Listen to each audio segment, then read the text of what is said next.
Добрый вечер всем! С вами снова Юрий Пузыревский, и я рад вас приветствовать на традиционном, теперь уже субботнем прямом эфире. Дайте мне, пожалуйста, обратную связь, как меня видно и как меня слышно. Все должно быть у нас в порядке, но я все равно считаю нужным у вас получить обратную связь, чтобы вам было максимально комфортно проводить этот субботний вечер вместе со мной. И знаете, говорят про совесть, что это такая штука, что она мучает не тех, кого она должна мучить, а она мучает тех, у кого она есть.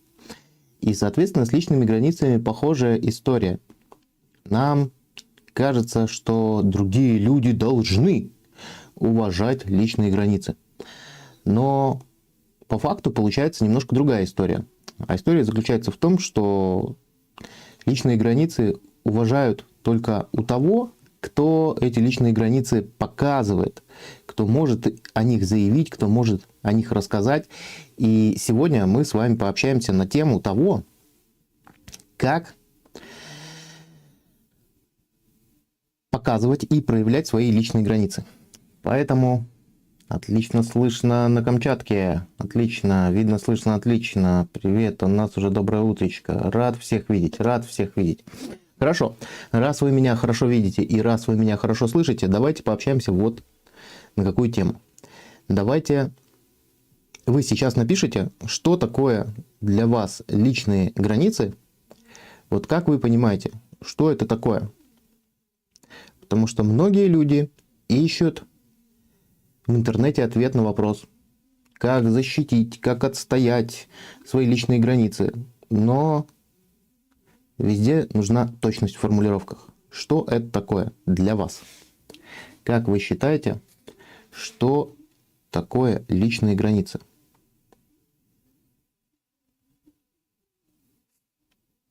Жду вашей обратной связи.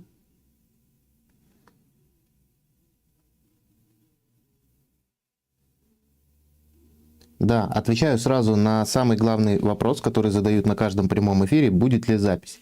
Запись будет. Запись останется на канале. Андрей написал, что хорошее качество стрима. Отлично. Здравствуйте всем. Здравствуйте, здравствуйте, здравствуйте. Давайте вы сейчас ответите на вопрос, а что такое личные границы? Ну, как вы это понимаете? Мы же здесь не на экзамене. Просто очень хочется внести ясность, чтобы мы говорили об одних и тех же вещах.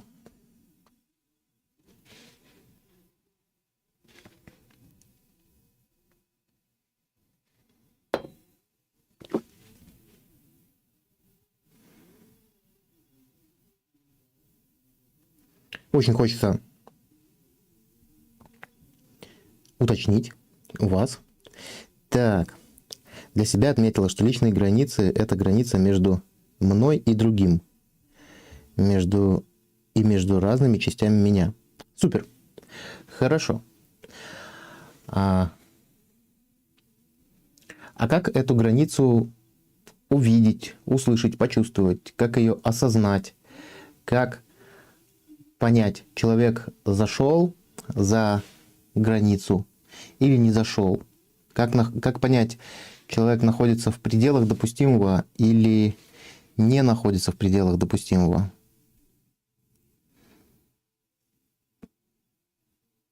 Давайте на эту тему подискутируем. Личные границы для меня это собственные убеждения и ценности, которые я отстаиваю. Владислав написал. Ну хорошо. Личные границы – это ценности и убеждения. Мне кажется, так себе формулировка, потому что ценности и убеждения – это отдельные понятия. Это то, где я и где другие. Где мое, где не мое. Мое физическое, духовное пространство, написал Евгений. Когда заходит на мое «я». Угу. Вот смотрите, друзья. Здесь есть очень много неточностей. Вот в каком плане. Что когда мы ищем, у нас есть где-то на периферии понимание, что вот наши границы нарушаются. Но нам тяжело объяснить, как они нарушаются, даже порой самому себе. А как же мы их будем отстаивать, как же мы их будем показывать, эти личные границы, если мы даже сами не знаем своих собственных личных границ, где они начинаются, где они заканчиваются. Да, вот если взять географию, то, в принципе, вот на карте все понятно, да. Условно говоря, есть забор, вот это личная граница. Переходить без особого пропуска запрещено. Кто переходит, на того там спускают собак, задерживают, арестовывают. Но если говорить о психологических границах, то здесь все немножко сложнее, да, потому что мы порой даже не можем описать, а что же это такое. Мы хотим их защищать, но мы не знаем, где они. Мы хотим их отстаивать, но мы не знаем, что мы отстаиваем конкретно. Согласны со мной, что мы столкнулись с таким понятием, которое, во-первых, для каждого очень субъективное, во-вторых, оно тяжело измеримое, а в-третьих, тяжело как-то критериально описать, что это такое. Представление о себе, о своем теле, мнении, вкусе – это моя личная граница. Ну, представление о себе – это представление о себе. Представление о своем теле – это представление о своем теле. О мнении и о вкусе – это тоже ваши представления. А что же такое, Эвелина, а что же такое все-таки ваши личные границы? Вот сейчас, ребят, все напишите. Давайте вот такой вот прям жесткий механический вопрос задам. Как мне понять, я нарушаю ваши границы или нет? Вот я сторонний человек, многих из вас я знаю лично, многих из вас я не знаю. Но как мне конкретно понять, что я ваши границы нарушаю? Я зачитаю пока остальные комментарии. Действия, которые я хотела бы позволять или не позволять делать в отношении меня другим людям. Всем по-разному, конечно, что-то позволительно, но иногда что-то и не нравится, а запретить не можешь. Вот, Анна, вы очень близко, вы очень близко. Вы очень близко к истине. Граница между мной и другим – мое то, что относится ко мне. Зашел на мою территорию, хочет поменять нечто в моем доме. В моем доме мои правила. Куда, в какие комнаты, куда готовы пускать. Да-да-да. Границы моего сознания. Хорошо, Евгений, давайте так. Я могу нарушить границы вашего сознания или не могу? Давайте вот на примере Евгения. Могу ли я сознательно или бессознательно нарушить границы вашего сознания? Вот если я задаю себе этот вопрос, могу ли я это сделать, у меня ответ приходит нет. Потому что я не знаю, где ваше сознание начинается, а где ваше сознание заканчивается. Это черта, которая разделяет меня и окружающих людей. Они определяют возможность человека, чувства и эмоции. Как понять, что нарушаете? Когда мне ок с тем, что вы делаете по отношению ко мне? Да, Вероника. В принципе, мысль понятна. Но вот судя по тому, какие ответы приходят сейчас у нас в прямом эфире, я понимаю, что вот здесь есть большой вопросик. Прояснить для себя, а что же такое мои личные границы. Потому что когда мы проясняем для себя, а что же такое личные границы мои, то нам их легче становится отстаивать. Потому что, смотрите, вот есть какая ситуация. Мы вроде как не можем объяснить, что наши границы нарушены, но мы понимаем, что наши границы нарушены. Вот кто понимает это? Давайте так, чтобы у нас был разговор более предметный, мы сделаем вот что. Вы сейчас напишите, каждый, кто присутствует на стриме, один случай, который вам сейчас вспомнится, где были нарушены ваши границы. Вот прямо напишите, что конкретно произошло, что происходило с вами, что делал другой человек, И как вы поняли, что это было вот прям нарушение границ? Я вас немножко сейчас еще помариную, прежде чем начну выдавать прям какие-то конкретные рекомендации и вообще общее понимание.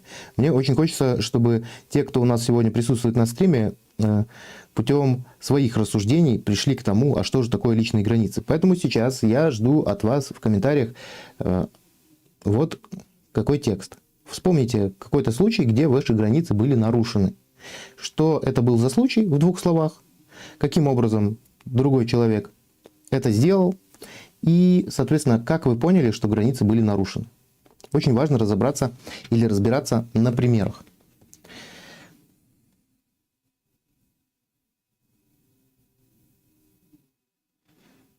Ответ на недовольство не дам знать. Ответ на вопрос. Покажу недовольство, не дам знать, не пущу. Ну, очень супер. Форточка студента Тоня. Арт-философ, любитель.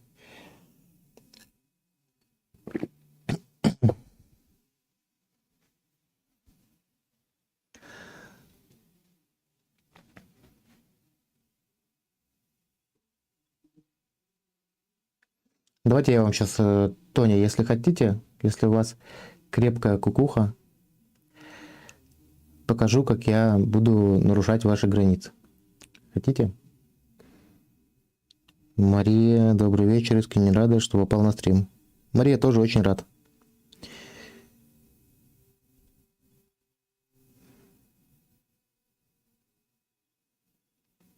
Ребят, пишите комментарии, а я пока понарушаю личные границы Тони.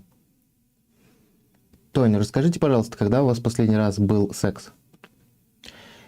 Или, Тонь, что это у вас за аватарка такая? Черно-белая какая-то, какая-то непонятная. Ну, Тонь, мы с вами давайте условимся, что я действительно это делаю не специально, я просто хочу показать, как я сейчас нарушаю ваши границы. Я на самом деле это делаю специально, но у меня нет намерения каким-то образом вас задеть. Мама в моем доме наводит порядок по-своему, не спросив меня, хочу ли я этого. Отлично, отлично. Вот Вероника привела классный, конкретный, критериальный пример. И это о чем? Это о чем? Давайте еще примеры. Когда пытаются изменить мои принципы. Супер, супер, Евгений. Угу. Это тоже про личные границы.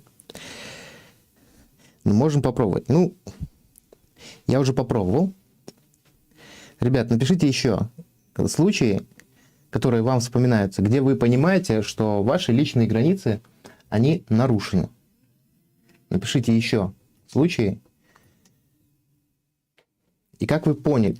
Вероника, вот вы привели классный пример, что мама наводит порядок в вашем доме без разрешения. Это вот это прям конкретный пример нарушения границ. Но как вы поняли, что это нарушение границ? Что с вами должно происходить?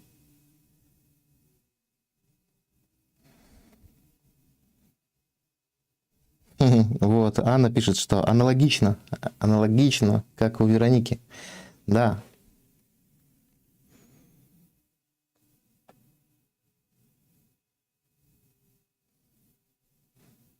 Мама главный нарушитель.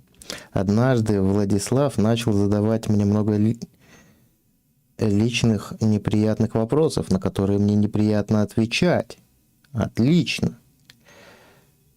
Это как я сейчас на примере с Тоней начал ей задавать личные вопросы, на которые, возможно, неприятно отвечать. Активные и настойчивые сексуальные знаки внимания от мужчины приводили меня в шок. Чувак не понимал каждую неделю, что его слова не ко мне. Потом гнев. В итоге мне пришлось забросить хобби. Злюсь и раздражаюсь. Отлично, друзья. Отлично. Вероника, спасибо за активное участие. Вот смотрите, как мы понимаем, что наши границы нарушены. 2 классных примера. Первый пример, когда человек физически в пространстве что-то делает, что вас не устраивает. Вот как в примере Вероники. Мама пришла в ее дом, начала убирать вещи и раскладывает их еще не там, куда надо, если я правильно помню. этот пример. И второй пример привел Андрей. Задают вопросы личные, неприятные, на которые вы не хотите отвечать, а вас как будто принуждают к этому ответу.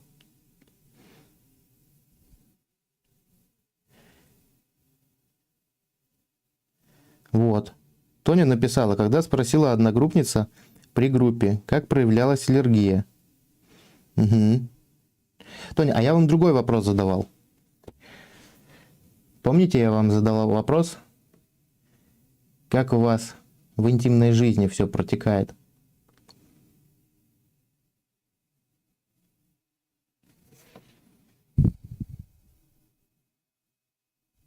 Так вот, как могут нарушать наши границы? Наши границы могут нарушать физически, могут нарушать ментально. Да? Физически пользоваться нашими вещами, наводить порядок в нашем доме, ну, всякое разное. Да?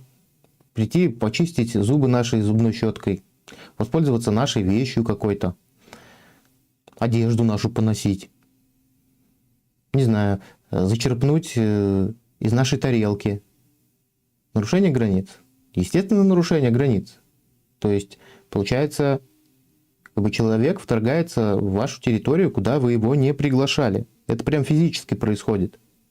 Или, допустим, есть люди, которые не любят тактильный контакт, не любят, чтобы их трогали, не любят, чтобы их обнимали. А другой человек подходит их там, приобнимет, там, похлопает по плечу. Нарушение личных границ. Если для человека, который не любит это неприемлемо, то, конечно, нарушение. А есть другие люди, которые очень любят обниматься, очень любят, чтобы их потрогали, похлопали. Если такой человек подойдет, потрогает, похлопает, то, соответственно, это же не будет нарушением личных границ. Какой главный вывод на данном этапе мы можем сделать? Главный вывод, который мы можем сделать, это что личные границы мы определяем сами. Согласны с этим? Что личные границы мы всегда определяем сами. И в соответствии с вот этим умозаключением можно прийти к простому пониманию того, что есть личные границы. А личные границы, в моем понимании, это психологические границы. Это когда мы четко знаем, что в отношении нас допустимо, а что в отношении нас недопустимо. Другими словами, мои хорошие, у нас должна быть инструкция, хорошая такая инструкция с множеством пунктов по использованию себя, как бы грубо это ни звучало. То есть мы в первую очередь, по моему убеждению, должны определиться с тем, что для меня приемлемо, а что для меня неприемлемо. И, конечно, там будут разные категории. Может быть, для близкого круга допустимо подойти приобнять, а для дальнего круга общения это недопустимо. И этот вопрос вы тоже сами определяете. То есть, что такое личные границы? Личные границы – это то, что допустимо в отношении меня и что недопустимо. Это список внутренних правил, внутренних критериев. Допустимо это для меня или недопустимо? Вот как в примере Вероника, что мама приходит и начинает делать порядок у нее дома. Для Вероники это недопустимо. Это вызывает эмоции. Сейчас я зачитаю.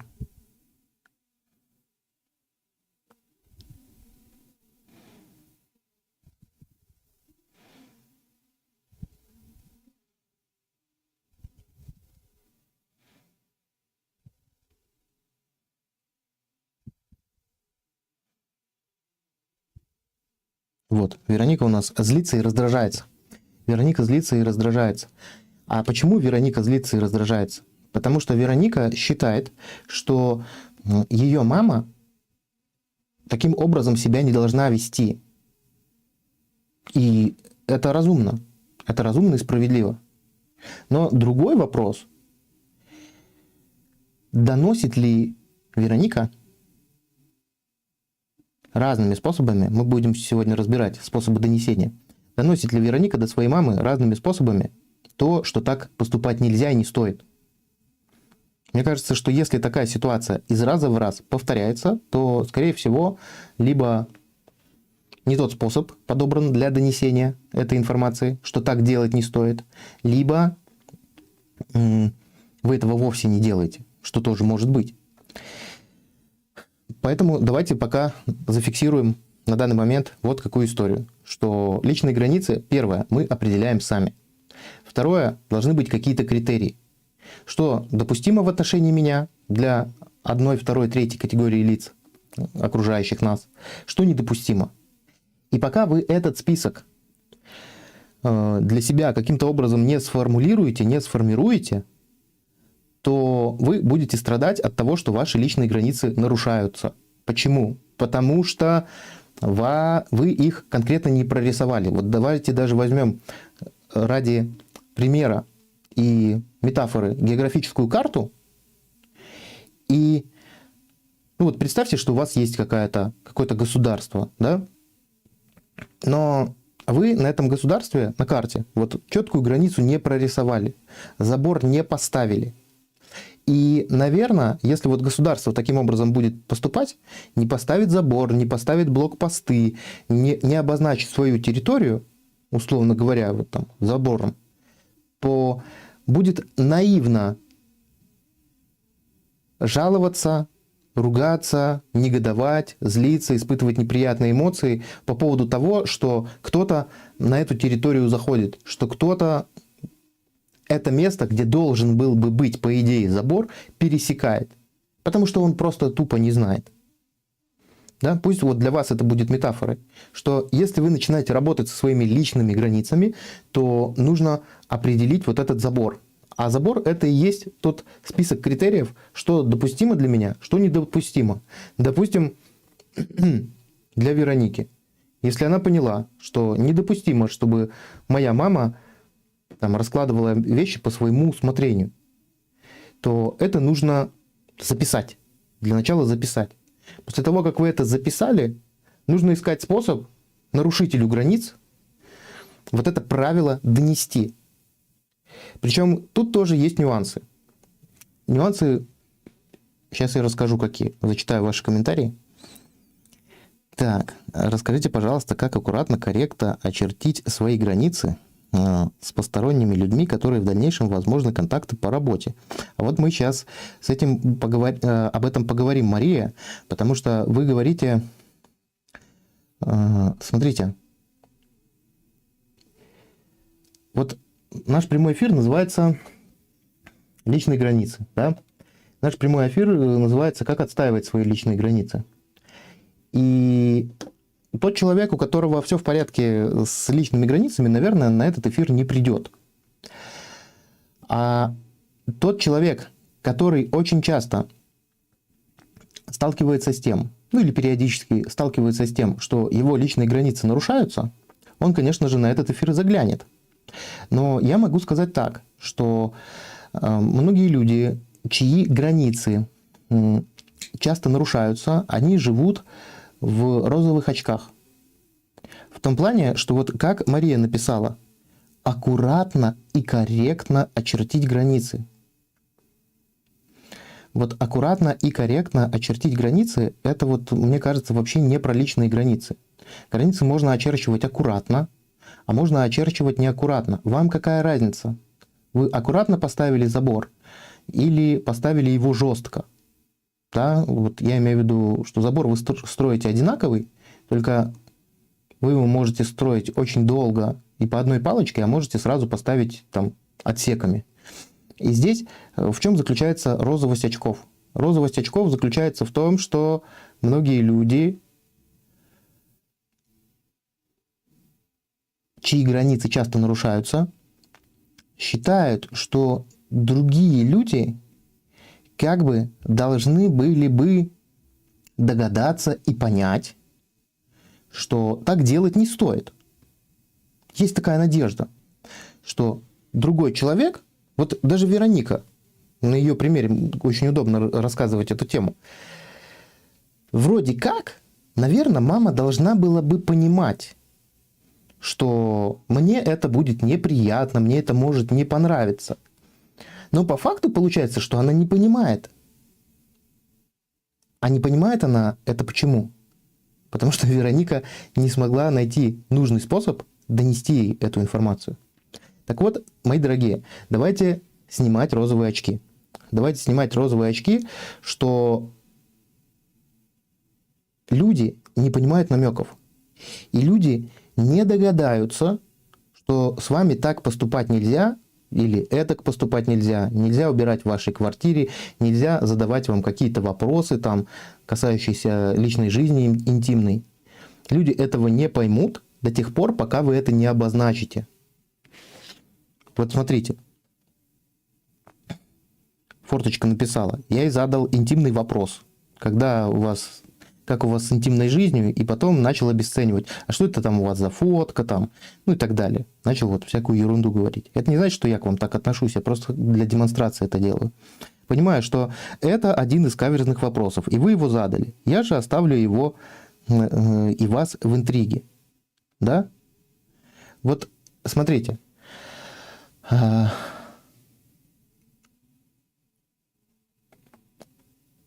Тоня, когда я задал этот первый вопрос первый раз, она его проигнорировала. Она не стала отвечать. Она начала отвечать на другие вопросы, которые у нас по теме эфира идут. И когда я ей напомнил, что я ей задал этот вопрос, она уже немножко больше мне показала, что она оставит интригу. Но это, знаете, на культурных людей это подействует, да, на культурных, на воспитанных людей это подействует. Я оставлю вас в интриге. А если бы на моем месте был какой-то гопник, я бы сказал: Тонь, ну что за херня? Расскажи, как у тебя там в интимной жизни, что происходит. Что это за сказки такие ты мне рассказываешь? Я оставлю тебя в интриге. С какого ты перепугу будешь меня в интриге оставлять? Давай, вываливай, что там у тебя? И вот начну таким образом наседать. Да? Я сейчас это делаю специально, но Тоня уже первый раз она проигнорировала. И знаете, когда мы игнорируем, зачастую это не является сигналом того, что в эту сторону заходить не стоит. Вот давайте, вот чтобы проще было отстраивать личные границы, у нас, давайте вот прям первое правило отстройки личных границ. Первое правило заключается в том, что нам наши личные границы нужно отстаивать неотвратимо.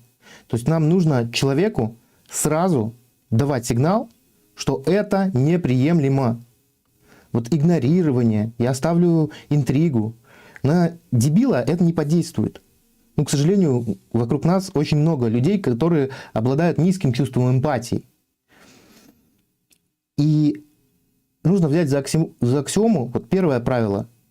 Наказание должно быть неотвратимо. Берем метафору, что вот ваши границы – это такое ваше внутреннее государство. И если на границе появляется нарушитель, то ваш внутренний пограничник должен сразу выстрелить ему в ногу. Вот если на метафоре разбирать вот так.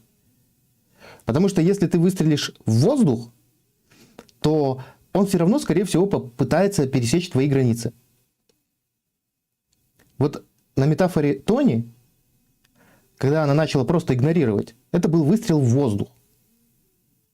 А вот когда она говорит: я оставлю тебя в интриге, это второй предупредительный выстрел в воздухе. А можно прям сразу выстрелить в ногу. Тоня, давайте, выстрелите мне в ногу. Вероника пытается. Хорошо. Как отстаивать личные границы, когда против тебя трое некорректных индивидуумов? Разберемся сейчас. А сарказм в отстаивании границ работает ли в прошлой жизни? Хам. Угу. Так. Вот смотрите, мы сейчас с Тоней играем в игру.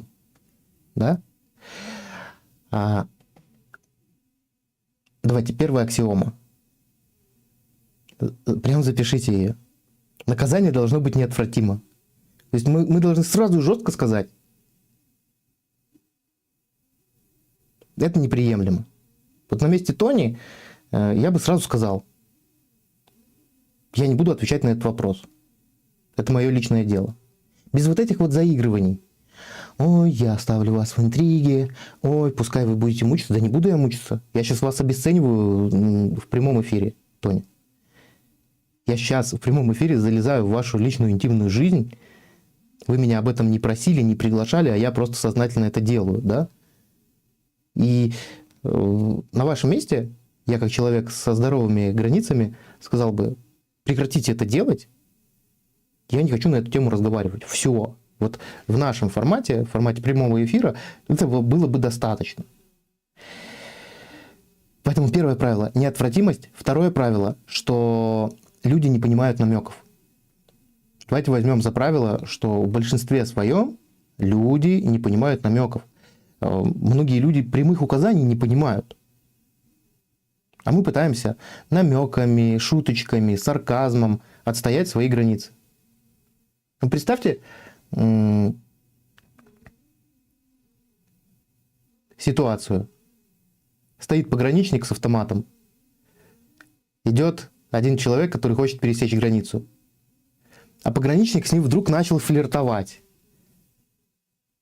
Он прям идет, хочет перейти границу, а пограничник говорит ему: ой, ну ты, конечно, можешь туда пойти, а можешь не пойти, я могу выстрелить, а могу не выстрелить. А может быть, то, что ждет тебя за забором, останется для тебя сюрпризом. Я оставлю интригу.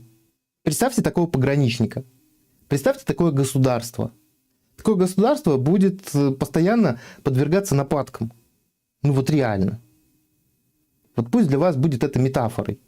Что не нужно делать намеки, не нужно делать предупредительные выстрелы. Нужно сразу, жестко и конкретно сказать, что это недопустимо. И мы порой не можем об этом сказать, потому что мы сами для себя не определили вот эти вот конкретные критерии допустимого и недопустимого. Вот в чем заключается вся история. А вам, сударь, какая с того печаль? Не знаю, о чем это? Ну, так подразумеваю, что вырванный из контекста комментарий. Итак, чтобы нам эффективно работать с личными границами, нам нужно научиться их демонстрировать. Давайте поговорим сейчас о том, как можно свои личные границы демонстрировать. И первое, и самое простое, с чего можно начинать, это начинать с того, что их прям физически надо показывать. Прям в пространстве. Прям в пространстве. Каким образом это делается? У нас на видеокурсе NLP практик есть хороший такой прям мощный видеоурок про уровни и дистанции в общении. Кто у нас учится на курсе, тот знает. Но я сейчас в двух словах расскажу, что когда мы общаемся прям физически в пространстве, у нас есть такой территоризм, условно говоря. И мы с помощью нашего метасообщения можем показывать, реально показывать, как можно, как не можно. Это можно показывать увеличением или уменьшением расстояния. Когда человек вам начинает говорить какие-то вопросы, допустим, на которые вы не хотите отвечать, либо те вопросы, которые вы считаете интимными. Интимными — это не только про сексуальную вашу жизнь. Могут начать расспрашивать: а сколько ты зарабатываешь? Да. Тоня, а сколько ты зарабатываешь? Ну-ка расскажи мне. Я же мог и с этих вопросов тоже начинать. Поэтому здесь очень важно показывать своей невербаликой, что нам это не нравится. Каким образом мы это можем делать? Первое – это увеличивать дистанцию. То есть банально просто чуть-чуть дальше отходить от человека. Вот если я сейчас отойду подальше, вы даже глядя в экран своего смартфона либо компьютера, будете понимать, что между нами увеличилась дистанция, что я не такой уже близкий для вас сейчас. Напишите, кто заметил, что когда мы увеличиваем расстояние, то дистанция увеличивается. И физическая, и скажем так, психологическое. То есть мы чувствуем меньше доверия, и мы чувствуем, что мы по внутренним ощущениям немного дальше становимся от этого человека. И знаете, что еще будет хорошим таким примером и метафорой? Вот знаете, есть такие собачки маленькие, я не знаю, как порода это называется. Ну, в общем, представьте любую маленькую собачку, но бывает маленькая собачка так сильно злится, она прям поднимает свои десна и прям так показывает зубы. Злится. Прям злится. Хочется ее бешеной назвать. Она прям показывает зубы очень сильно. И наша задача в прямом смысле слова научиться показывать зубы. Ведь когда даже маленькая собачка показывает зубы, нам не очень-то хочется к ней прикасаться и ее трогать. Вот маленькая собачка умеет показывать свои личные границы с помощью невербалики. Она злится, рычит, показывает оскал. Несмотря на то, что она больше стать не может, но порой эти маленькие собачки настолько выглядят злыми, и мы понимаем, что в этот момент ее что-то не устраивает. Но мы, люди, особенно воспитанные, культурные люди, привыкли, особенно хорошие маленькие мальчики и девочки, привыкли свои эмоции не показывать. А злиться это же некрасиво. Злиться это же не культурно. А злиться это же фу-фу-фу. Да? И таким образом мы не даем нарушителю наших границ невербального сигнала. Одно дело показать, что мне неприятно, а другое дело показать, что меня это злит. То есть, смотрите, мои хорошие, нужно научиться вот прямо в моменте проявить эмоцию, которую вы чувствуете. Вот если Вероника писала, что она злится, нужно эту злость прямо в моменте показать. Нужно прямо в моменте показать. С мамой это может работать хуже, но с более далеким человеком это будет просто прекрасно работать. Просто прекрасно и замечательно. Сейчас зачитаю ваши комментарии и пойдем дальше.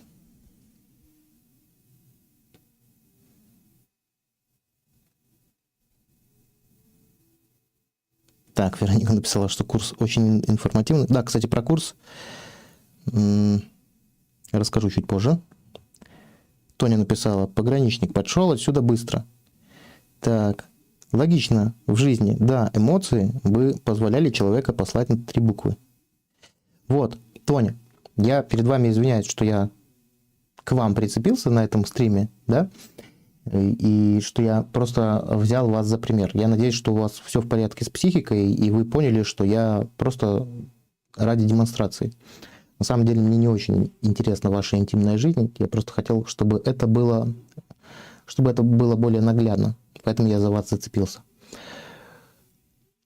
Ну и тем более, почему бы не зацепиться за красивую девушку. Так вот, мои дорогие, 3 правило. 1 правило – это неотвратимость. Нужно сразу показывать. Никаких предупредительных выстрелов. 2 правило, что люди не понимают намеков. Нужно человеку сразу показать, что вам не подходит, что вас не устраивает. И 3 момент – это то, что нужно учиться проявлять эмоции в моменте, а не прятать их. Почему? А потому что, когда мы прячем эмоции, мы делаем вид, и другому человеку может казаться, что то, что он делает, это окей. Ну, допустим, приехал ко мне в гости друг и начал бриться моей бритвой. Вот на неделю он приехал. Если я первый раз, когда это замечу, ему об этом не скажу, то он будет считать, что это нормально. Возможно, в его семье так принято. Возможно, в его семье это окей. Но в моем понимании моих личных границ моя бритва должна использоваться только мной. Или моя зубная щетка, либо моя мочалка, мое полотенце, там, все что угодно. Но если я ему об этом не скажу, у него своя карта реальности. Карта не территория, мы в НЛП говорим. То он об этом и не узнает. Как ему узнать, что он нарушает границу? Поэтому здесь еще очень важно, мои дорогие, взять собственную ответственность за обозначение. Снимаем розовые очки и признаем, что люди тупые. Они не догадываются, они не понимают намеков.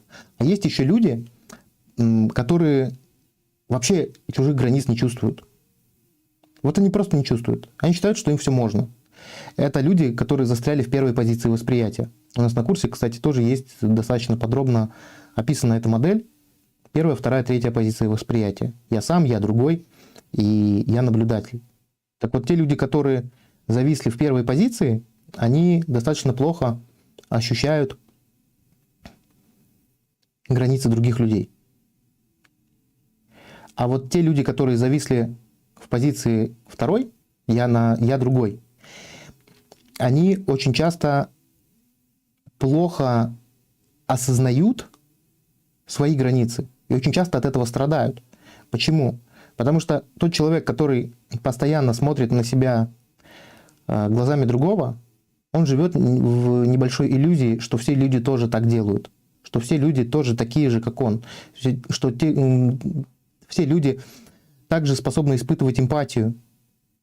Но по факту, по жизни это получается не так. Понятно то, о чем я сейчас рассказываю? Показать и сказать. Или можно просто сказать: меня это злит. Вероника, вот здесь мы имеем огромное количество инструментов, и нужно смотреть, насколько это работает. Потому что наверняка вы знаете людей, которому один раз достаточно объяснить, рассказать, и он это поймет. А есть люди непробиваемые, это то, о чем я сейчас рассказывал, которые зависли в первой позиции и которые, такие достаточно эгоцентричные. Им приходится очень долго доносить, причем порой очень жесткими методами. Прям очень жесткими. И показывать зубы, и показывать эмоцию, и говорить, какую эмоцию вы испытываете, говорить, что я сейчас злюсь, и в пространстве даже тоже показывать. Спасибо вам за помощь. Были случаи, когда я в школе, когда задавали личные вопросы, теряясь, отвечала, шутила или уходила, не разрешая себе показывать, что ее это не устраивает. Да, смотрите, уходить – это тоже не самый лучший вариант. Почему я так считаю? Потому что уходить – это называется сдавать позицию. Опять же, если на примере с государственными границами, тоже будет наивно, если пограничник, который стоит рядом с забором, с автоматом, к нему подходит нарушитель, а пограничник в этот момент, вместо того, чтобы стрельнуть нарушителю в ногу, берет свой автомат, берет свой забор и уносит его подальше вглубь своей страны, делая тем самым свою страну меньше. Вот уходить, отшучиваться – это то же самое, что переносить свою границу куда-то вглубь, делать свою территорию меньше. Поэтому это, конечно, менее ресурсно-затратный способ. Но просто таким образом ты будешь всегда уходить, вырабатывая у себя привычку отступать. Я считаю, что это не самая здоровая история. Когда человеку сложно показать свою границу, когда человеку сложно показать, что со мной допустимо делать, что со мной недопустимо делать, он может выбрать, вместо того, чтобы показывать, как со мной можно обращаться, как со мной нельзя. Я еще раз напоминаю, нам нужно составить инструкцию по пользованию собой. Представьте, что вы такой, знаете, какой-то качественный, супердорогой гаджет, не знаю, высокотехнологичный, суперкомпьютер с интеллектом, да? И у вас очень много тонких настроек. Это ваши ценности, это ваши убеждения. И вам нужно для других составить такую инструкцию, что со мной можно делать, а что со мной нельзя. Можно меня обнимать или не можно?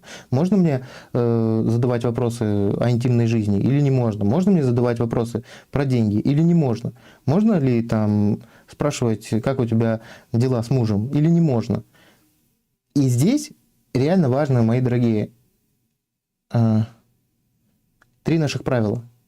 Первое – неотвратимость, что мы прям должны это делать всегда и сразу. Второе – без намеков, а конкретно. Второе правило, что люди не понимают намеков. И третье правило, сразу показываем эмоцию. Круто если будет, если еще и как вы, как Вероника, вы будете ее называть. Я сейчас злюсь. Показали эмоцию? Потому что если вы говорите «я злюсь», а на самом деле вы улыбаетесь, то не будет работать. Здесь еще важна конгруентность, чтобы одно совпадало с другим.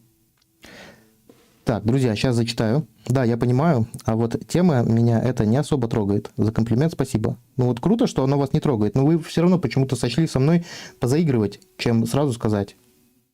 А может быть, вы любите на эту тему разговаривать, и вы не считаете вот эту интимную тему интимной темой и готовы на эту тему подискутировать. То есть для вас это допустимо. То есть здесь, опять же, Тоня, это ваши правила. Как вы это сделали, так и сделали. Я же не знаю вас. Я предположил, что вам, может быть, эта тема для вас закрытой. А вдруг вы начнете на эту тему разговаривать? Но здесь есть нюанс. Если вы начнете на эту тему разговаривать, потому что для вас это окей, и вам нравится на эту тему разговаривать, то это окей. Здесь нет никакого нарушения границ. Но другое дело, когда вы на эту тему не любите разговаривать, у вас там, может, есть какие-то вопросики, а я продолжаю на эту тему с вами разговаривать, и вы против своей воли начинаете отвечать на эти вопросы, то вот это уже и есть нарушение границ. Вот это об этом. Так, я помню, когда приехали как-то бабушка с дедушкой к нам домой, я оставила свою кружку. У нас дома у каждого своя кружка, и есть гостевые. Пить из личной кружки не разрешено. Переналила чай. Да, совершенно верно. Здесь вот такая история. Если у вас так заведено, это значит, что вы придумали внутренние правила.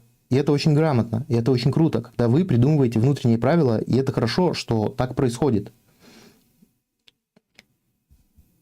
Привет, Юрий, я не могу отправлять сообщения с другого своего аккаунта. Пирамидный. Вот подумайте, почему вы не можете с другого своего аккаунта. Может быть, вы слишком часто или не совсем правильные сообщения отправляли. Можете, пожалуйста, открыть комментарии. Вы же нашли? Если всем пофиг, написала Людмила. Если всем пофиг. Людмила, поясните, про что эта реплика. Пока Людмила пояснит, про что эта реплика, мои дорогие, я вам скажу одну новость. Да? Я вам сегодня рассказывал, что у нас на курсе есть модель 3 позиции восприятия, есть как работать с пространством, да, с территориями и с уровнями в общении. И я вам что хочу сказать. Для кого-то это хорошая новость, а для кого-то не очень. У нас в закрепленном комментарии есть ссылка на видеокурс. И этот курс уже достаточно давно, я о нем рассказываю, он достаточно давно идет. И давайте я вам просто в 2 словах расскажу. Если вы перейдете по этой ссылке, вы попадете на такую вот страничку курса. Чтобы понять программу курса, здесь есть такое меню. На меню есть вкладочки, которые нужно нажимать. Нажимайте на плюсик, у вас выпадает такое меню, и вы видите техники, которые расположены в каждом блоке. Здесь 4 блока, и каждый блок достаточно детально расписан. Вот у нас есть участники, которые учатся сейчас на курсе, и они знают, насколько эффективен этот курс, и насколько он хорошо помогает, в том числе, выстраивать свои личные границы. В чем хорошая новость? Хорошая новость в том, что курс уже достаточно давно, уже около полугода, продается с огромной скидкой.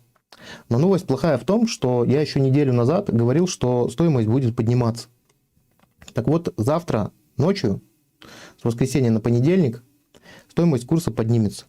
Поэтому, если вы давно хотели, давно собирались, давно думали об этом, но не решались по какой-то причине, то вот у вас есть практически сутки для того, чтобы оставить заявку. Чтобы оставить заявку, нужно здесь просто внести свои данные. Вам придет письмо со ссылкой на оплату. Вы оплачиваете, сразу получаете доступ к материалам курса и сразу начинаете учиться. По стоимости сегодня пока это все очень сладко.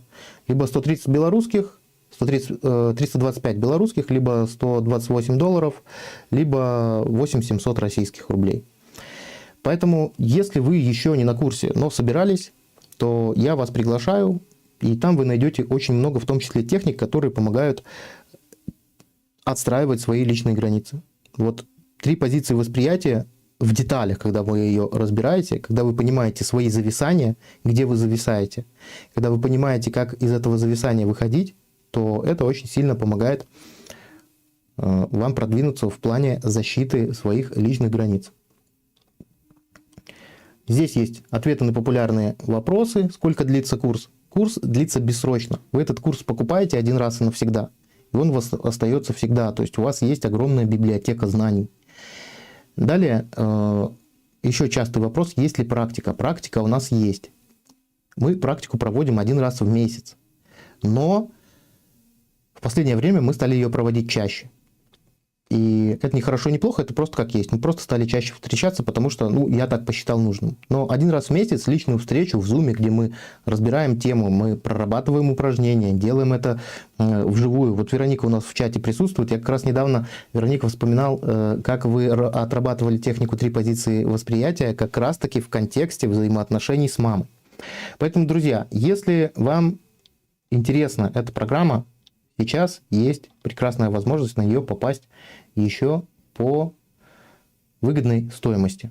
Если нет, то мы идем дальше. Продолжайте смотреть бесплатные видеоролики в YouTube. Кстати, напишите, нравятся ли вам мои видеоролики в YouTube. Я просто это к чему? Что видеоролики в YouTube – это видеоролики в YouTube. Я на них даю очень много. Если вы давно смотрите мой канал, то вы знаете, насколько здесь много хорошего контента. Но в курсе все происходит намного мощнее. Почему? Потому что в курсе есть обратная связь. Давайте я вам еще немножко про курс, просто чисто технически, как он устроен. Смотрите, когда вы получаете курс, вы получаете возможность иметь вот такой личный кабинет. В личном кабинете у нас хранятся все видеоматериалы. Видеоматериалы – это отдельно специально записанные видеоуроки, и видеоматериалы – это записи наших практических занятий. Вот мы в Zoom встречаемся, вот, допустим, практика пресуппозиции НУПИ. Вот мы в зумчике встречаемся, вот нас много человек. Я сначала провожу демонстрацию, потом ребята объединяются в команды по 2, по 3 человека, отрабатывают это на практике, а я все это время их жду. Захожу к ним в комнаты, даю какие-то рекомендации, если они меня об этом спрашивают. А потом мы в конце снова собираемся, и я отвечаю уже на качественные вопросы, когда человек попробовал что-то, проделал что-то, и может задать вопрос уже прям по факту, по существу. То есть курс хорош тем, что в нем есть обратная связь. Что еще есть внутри курса? Есть огромная электронная библиотека, там больше 80 книг по нейролингвистическому программированию, и не только. Также у нас в курсе есть телеграм-канал и телеграм-чат. Телеграм-канал – это больше как дополнительная альтернативная площадка, чтобы хранились видео, аудиоматериалы. А телеграм-чат – это то, где вы действительно можете задавать мне вопросы, и один раз в сутки я точно на них отвечаю, если вопросы есть. Но самое главное, на мой взгляд, не это. Самое главное, на мой взгляд, немножко другое в нашем курсе. Что это крутое сообщество тех людей, которые вас поддержат. Это крутое сообщество, перед которым не нужно показывать свои личностные границы, где люди понимают, о чем можно говорить, о чем не можно. И самое классное, что иногда бывает, человек задаст какой-нибудь вопрос конкретно мне по поводу какой-то техники, по поводу какого-то инструмента, а у меня нет времени еще пока на него ответить. Я, допустим, под вечер добираюсь до чата, а я смотрю, что другие участники уже ему ответили, которые лучше разобрались в теме. И вот это очень круто. Это то, на самом деле, ради чего я это делаю курс. Потому что видеоуроки видеоуроками, они классные, они подробные, они детальные. практика, встречи, это тоже круто и классно. Но самое классное это то, что там есть люди, которым не все равно. Вот ради чего стоит регистрироваться на курс и заходить на это обучение. Ну, в общем, думайте, мои дорогие. Про курс рассказал, поэтому давайте двигаться дальше по личным границам, разбираться, что с этим делать. Сейчас отвечу на ваши комментарии. Так.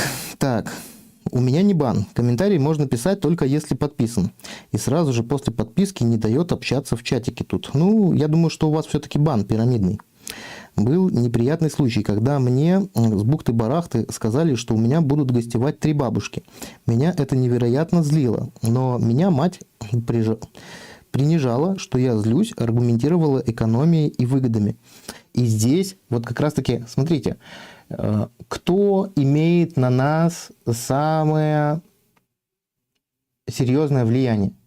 Тот, кто нас научил реагировать. Другими словами, наши родители, которые нам ставили якоря, которые учили нас совести, чувству вины, стыда, они же нас воспитывали. Это мамы, папы, самые близкие люди. Это те люди, которые, условно говоря, ну, во-первых, в прямом смысле нас создали, а во-вторых, они еще активно участвовали в процессе воспитания, формирования нашей личности.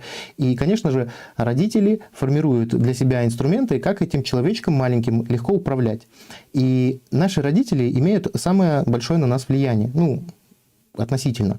То есть им легче всего нас включать на какие-то эмоции, им легче всего нас пристыдить, им легче всего у нас вызвать какое-то чувство вины. Но с этим тоже можно работать, от этого тоже можно отстраиваться. И благо то, что у вас на это есть все ресурсы и все инструменты. Так вот, тут вопрос, насколько сильно я готов сопротивляться. Насколько сильно для меня мои границы важны. И, конечно же, должен быть какой-то рациональный предел. Да? Если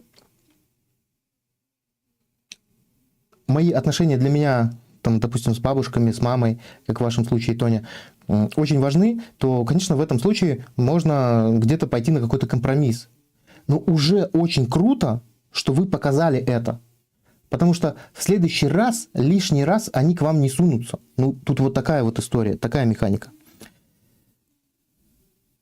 Так, спасибо огромное за ваше намерение изменить то, что есть. Супер. Интересная манипуляция с временем.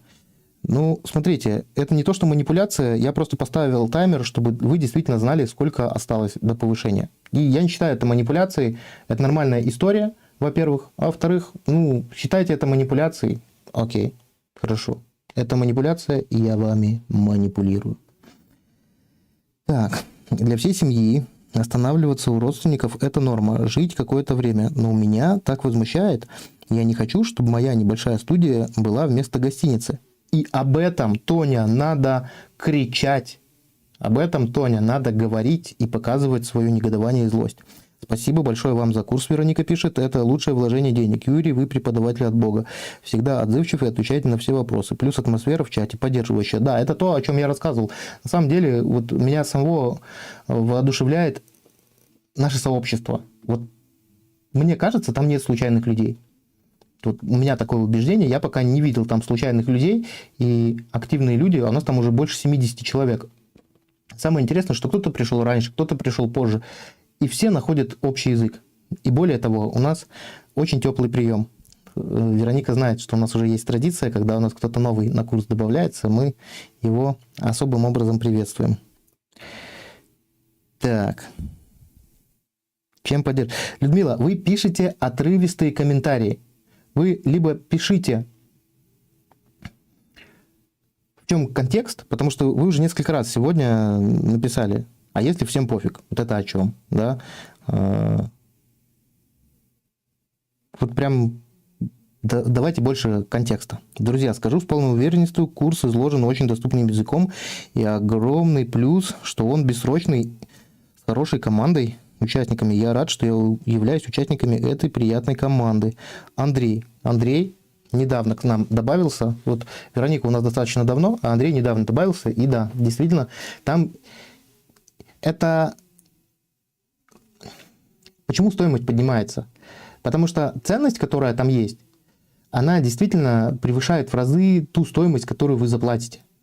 Вот здесь вот такая история. Я думаю, что Андрей уже в этом убедился.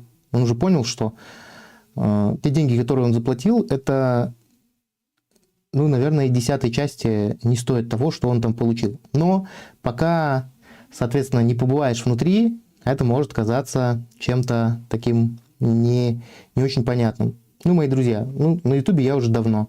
Вы знаете и смотрите мои видеоролики. Поэтому доверие есть, заходим на курс. Пока стоимость выгодная.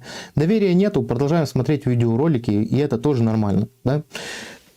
Давайте продолжать разбираться с личными границами. Как понять, что мои границы нарушаются? Ну, мы уже обсудили, что когда вы испытываете какую-то неприятную эмоцию и когда вы понимаете, что человек заходит за зону допустимого предела. Какой еще признак того, что ваши границы нарушают?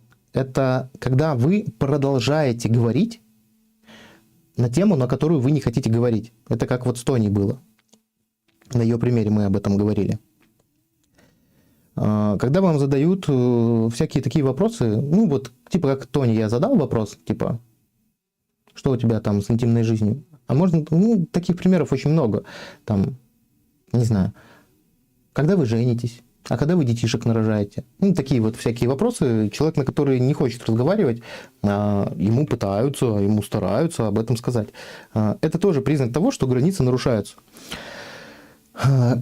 Когда вы против своей воли разрешаете пользоваться своими вещами. Ну, допустим, кто-то воспользовался, не знаю, вашим полотенцем или вашим телефоном, или еще чем-то, а вы этого не хотели. Вы из этого можете испытывать гнев и неприязнь какую-то. Тоже нарушение личных границ. Разрешайте себя прикасаться, если вам это неприятно. Ну, опять же, я говорю, есть люди тактильные, которые их хлебом не корми, дай, чтобы их кто-нибудь потрогал. А есть люди, которые не любят. Вот если те люди, которые не любят, чтобы их касались, вот прям физически касались, а их касаются, и это вызывает у них злость и гнев, но они продолжают разрешать себя касаться, это тоже симптом того, что вам нужно поработать с личными границами. Смотрите, еще очень важный признак, как понять, что у вас непорядок с границами и что вы их недостаточно хорошо обозначаете. Это когда во время общения, либо после общения у вас есть такое ощущение, что вами попользовались, что вами воспользовались. То это тоже симптом, это тоже признак того, что с личными границами нужно начинать работать. И начинаем мы работу с того, что мы составляем свой список правил, свой свод законов. Инструкцию к себе пишем. Что со мной можно, что со мной нельзя. И еще один хороший признак того, что вы нехорошо охраняете свои личные границы, это когда вы делаете что-то против своей воли. Ну, допустим, вы лежите там вечерком дома, занимаетесь своими делами, смотрите прямой эфирчик приятный, а вам звонит друг или подруга и говорит: слушай, срочно нужна помощь, нужно сделать вот это, вот это. И если вы это делаете из того, что вы действительно хотите человеку помочь, это одна история. А если вы не хотите человеку помочь, у вас были совершенно другие планы, но вы против своей воли начинаете это делать, то вы запустили человека в свои границы. То есть умение сказать «нет» — это тоже про личные границы. Умение отказать — это тоже про личностные границы. Дальше. Что еще важно, когда мы работаем с личными границами? Важно не только сконцентрироваться на себе и защищать свои личные границы, но еще и посмотреть на других. А хорошо ли я понимаю вообще личные границы других людей? Здесь тоже могут быть вопросики. Достаточно ли четко я могу уловить сигналы, которые мне говорят другие люди?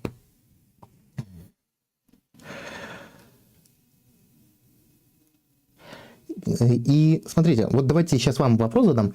Как вы понимаете, что вы чьи-то границы нарушаете? Либо вы никогда не нарушаете чьи-то границы? Вот как мне понять, вот задайте себе вопрос, а как я понимаю, что я нарушаю чьи-то границы? Давайте прям критерии сейчас разберем. Я пока отвечу на ваши комментарии. Так, извините, не хочу разрушать ваш мир. Людмила, извините, не хочу разрушать ваш мир.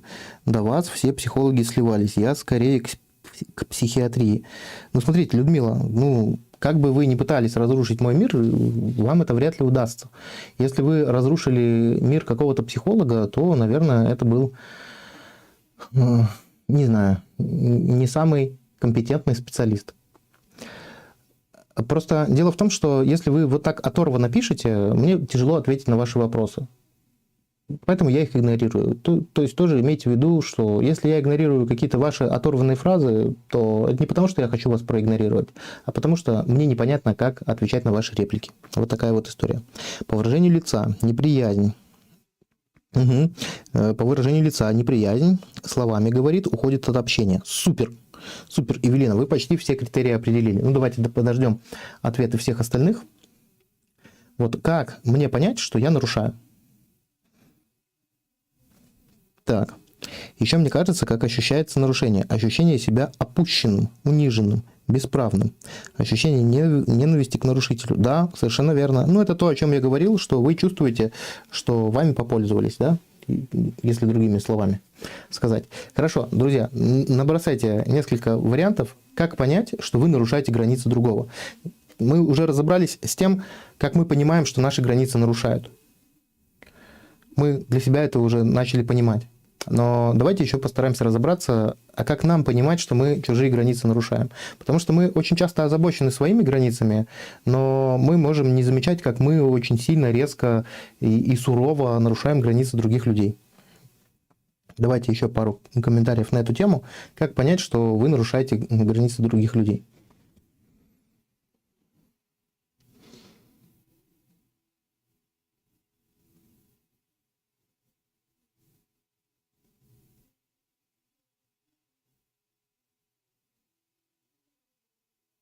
Жду ваших комментариев.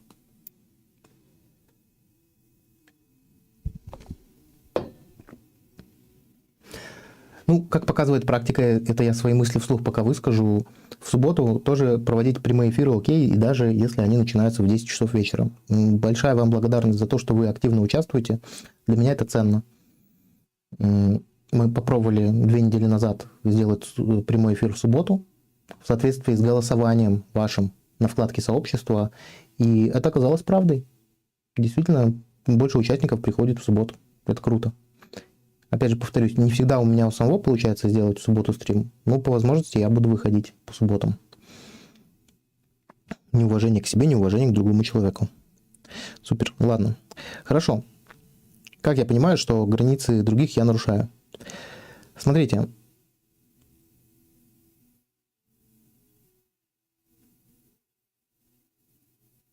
Первый признак того, что вы нарушаете границы другого человека, это то, что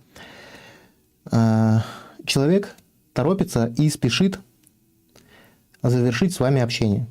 Да, как Евелина вот пишет, неприязнь, словами говорит, уходит от общения. Вот это скорее про уход от общения. То есть человек действительно старается как можно быстрее прекратить с вами общение. Разными способами. Может начать смотреть на часы, может начать торопиться, мне уже пора бежать. Ну и все, что с этим связано. То есть он реально, просто вы бы хотели с ним еще больше поговорить, а он реально и ограничивает вас. Он показывает вам, что, друг, все, хватит, ты уже перебарщиваешь. Рапорт прерывается, разговор напряженный. Да, правильно, Вероника. Хорошо. Второй признак того, что вы можете нарушать личные границы другого человека, это когда человек реально избегает общения. То есть он не снижает общение, а избегает. Начинает вас игнорировать. То есть это сигнал о том, он может не отвечать на звонки, может не отвечать на сообщения в мессенджерах. Это сигнал о том, не всегда, это не 100%, но часто это бывает сигналом о том, что вас много. Вот просто нужно понимать, что когда нас много, это тоже нарушение личных границ.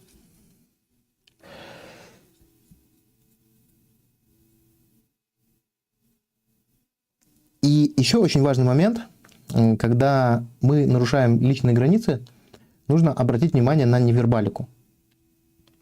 Если во время общения человек старается от вас вот прям физически отстраниться,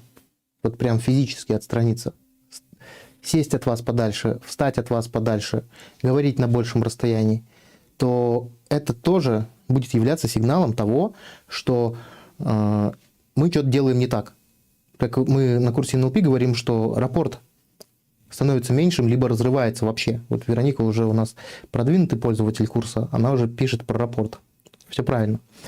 Поэтому вот 3 важных критерия. Человек старается сократить с вами время общения, вот прямо во время общения. Он начинает смотреть на часы, начинает торопиться, начинает говорить «мне пора». Второй признак, он начинает вас игнорировать, ну, уже там не выходит на контакт, условно говоря. Ну, и третий признак, он во время общения прям физически начинает дистанцироваться. Вот прям физически, прям вот так вот начинает. Вот так вот начинает делать, и это значит, что что-то не то. И нужно задавать себе вопрос, а что я делаю не так. И кроме того, что мы можем задавать себе вопрос, мы еще можем спрашивать у этого человека. Вот прям, чтобы быть более объективным, можно спросить. Сказать, слушай, мы вот на эту тему поговорили, может, тебе неприятно на эту тему говорить?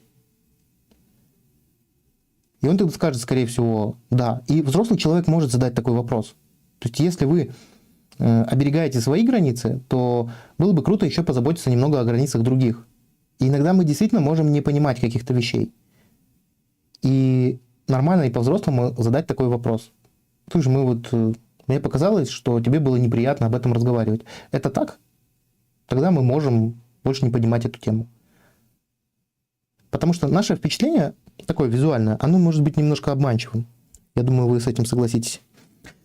Да, меняет тему, обращает внимание на то, что приятно ему. Совершенно верно. Тоня. Зачем человек в большинстве случаев это делает? Это из-за молчаливого приглашения моего? Ну, скорее всего, да. Ну, смотрите, не то, что молчаливое приглашение, а, наверное, молчаливый отказ от сопротивления. То есть, если кто-то нарушает ваши границы, и вы ему об этом не говорите, не показываете, не рассказываете, у него не срабатывает механизм, что с вами так можно. Точнее, что с вами так не можно, что с вами так нельзя. И, опять же, первое правило. Составляем список. Составляем список и делаем инструкцию пользования собой. Что допустимо, что недопустимо, что можно, что нельзя, вплоть до мелочей. Когда вы составите список, вы начинаете потом этот список реализовывать. Ага, нельзя трогать мою куртку, нельзя со мной говорить на такие-то темы, нельзя раскладывать в моем доме мои вещи моей маме так, как ей хочется. Вплоть до того, что какое-то время мы можем не общаться. Вот вплоть до того, чтобы прям она поняла и осознала. И это нормально. Таким образом, ваши отношения только улучшатся, и вы начнете чувствовать себя спокойно. Первое, вы понимаете, когда мы начинаем отстраиваться, что это значит? Если мы долгое время, ну, скажем так, свою границу не защищали, не сохраняли. Заходи, кто хочешь, выходи, кто хочешь, бери, что хочешь, трогай, что хочешь, то многие люди к этому уже привыкли. И надо быть готовым к тому, что когда мы сейчас начинаем свою границу отстраивать, когда мы начинаем свои границы защищать, мы в этот момент становимся очень неудобными для многих людей. Они же уже привыкли пользоваться нашей зубной щеткой. Ну, привыкли, а мы теперь им говорим, ни хрена, тебе своя нужна, пользуйся своей. У тебя должна быть своя, а моя – это моя. И больше никогда тебе не дам. А если попробуешь еще раз, не знаю, там, бам, по руке получишь. А еще раз попробуешь, все, вообще перестану с тобой общаться. А еще раз попробуешь, заблокирую тебя навсегда во всех мессенджерах. Вот так это работает. По-другому работать не будет. Первое правило – неотвратимость.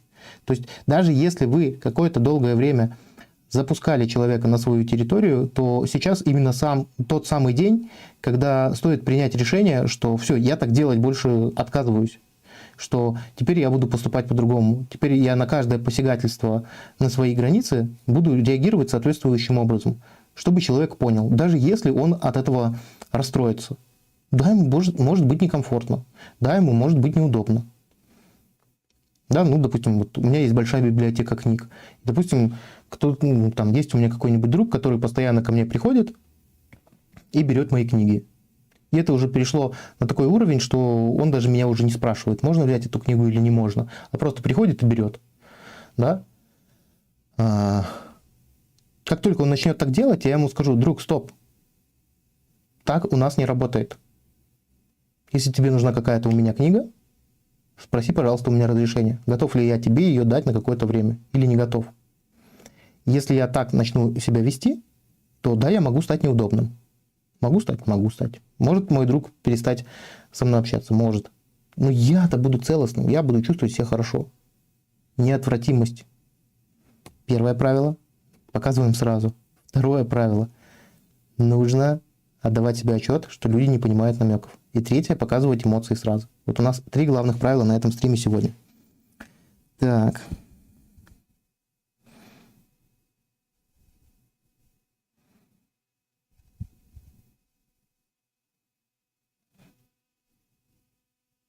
Так, вы правы, для того, чтобы понять другого, надо прочувствовать, что он испытывает. И это меня всегда подводило. Зеркальное отношение, там, где есть общепринятые границы. Так, хорошо. Мне моя подруга показывает периодически свои границы. Говорит, если, например, рука моя на талии, для нее неуместно. На меня обратила внимание окружающих, в том числе шуткой. Супер. Зачем человек в большинстве случаев это делает? Так, ладно. Не меняет тему. Ага, есть. Ограждение. Она закрывается в позе, ограждается предметами, убирает себя. Периодически я перестраховываюсь. Не задела ли та или иная тема? Да, это нормально, это по-взрослому. Порой через какое-то время могу поднять тему, уточнить, как человек к колкостям относится. К той или иной шутке, например. Да? Вот, Тоня, у вас взрослая просто позиция, вы адекватно можете общаться с другими людьми. Это очень супер. Теперь, друзья, как мы можем... Давайте запомним нашу механику, как отстроиться, как научиться отстраивать личные границы. Есть 3 основных элемента. Первый элемент – это то, что касается физического пространства. То есть мы прямо в пространстве можем человеку показывать невербально, как со мной можно, как со мной нельзя. Можно показывать запрещающие жесты, например. Вот так, когда мы человеку показываем, человек прям сразу понимает, что мы его останавливаем, мы даже не касаемся его. Вот так показываем, стоп, вот сюда дальше не заходим. Можем подтвердить это словами. То есть физически показываем, проявляем эмоцию, показываем ее на лице и говорим словами. И можно отстраняться, можно делать расстояние в общении больше. Это очень важно. Второй очень важный момент – это когда мы защищаем свои границы в плане общения и разговоров, какие темы допустимы и недопустимы. Эти темы связаны с вашими ценностями, которые для вас могут быть очень интимными. Ну и третий момент. Обязательно нужно зайти на страницу курса NLP практик, посмотреть, изучить программу, посмотреть на плюсики, пооткрывать, какие там есть техники и зарегистрироваться. Это то, что я вам хотел сказать. Также нужно постараться изучить тему, которая называется метамодель языка. Метамодель языка очень сильно помогает вам продвинуться в плане защиты своих личностных границ. Почему? Потому что это модель, которая помогает прояснить сам язык. То есть, чем чаще мы используем метамодель языка, тем яснее и четче, и понятнее мы изъясняемся. Вот Вероника у нас на курсе учится, и Андрей у нас на курсе учится. И они смотрели или присутствовали вживую на уроке, когда мы тренировали метамодель языка. И ты понимаешь, что, особенно когда на тебе тренируются, тебе нужно уже формулировать свои мысли достаточно правильно и достаточно четко, чтобы тебе участник не смог задать очередной метамодельный вопрос. И когда ты начинаешь это все дело тренировать, твое общение становится более критериальным. В твоем общении есть меньше недопонимания. И ты можешь реально детально и четко объяснить, что ты хочешь, и даже в том числе очень четко осадить человека, сделать предупредительный выстрел в ногу. Поэтому метамодель тоже очень важно изучать. Использовать лингвистические инструменты. Также, что хорошо поможет? умение прерывать рапорт. Умение, вот если в NLP мы изучаем много техник подстройки, вот на курсе NLP у нас очень много про это видеоуроков, там по разным параметрам, поза, жесты, мимика, дыхание, ценности, слова, предикаты, глазодвигательные стратегии. Обо всем этом можете посмотреть на курсе и на моем канале в том числе. Но также мы должны уметь отстраиваться. То есть вот когда мы начинаем свои личные границы защищать, еще очень важно тренировать такой навык, как отстройка. То есть мы отстраиваемся от другого человека, мы прерываем рапорт. Просто человеку действительно показываем, что мы с тобой не на одной волне. Мы разрываем бессознательное доверие. По, опять же, разным параметрам. Поза, жесты, мимика, ценности. Мы можем переводить тему. Мы можем умело переводить тему. Мы можем переводить тему в ту степь, которая некомфортна нашему собеседнику. То есть, наоборот, уводить в ту тему, чтобы он сам отстраивался, отстранялся. Как это делать? Все на курсе детально и понятно описано. Итак, друзья, давайте вот прям по шагам. Чтобы отстраивать свои границы, запоминаем, я еще раз повторяю, эти 3 правила. Неотвратимость. Мы должны жестко и сразу. Вот жестко и сразу, вот прям сразу. Как только мы почувствовали посягательство, сразу мы должны показать и сказать человеку, что так нельзя. 2 правило. Люди не понимают намеков. Говорим конкретно. 3 правило. Эмоцию показываем сразу. Не надо ее зажевывать, не нужно ее дальше прятать. Следующий момент – это то, что нужно составить для себя инструкцию, что допустимо, что недопустимо. Инструкция по пользованию собой. Вот еще раз.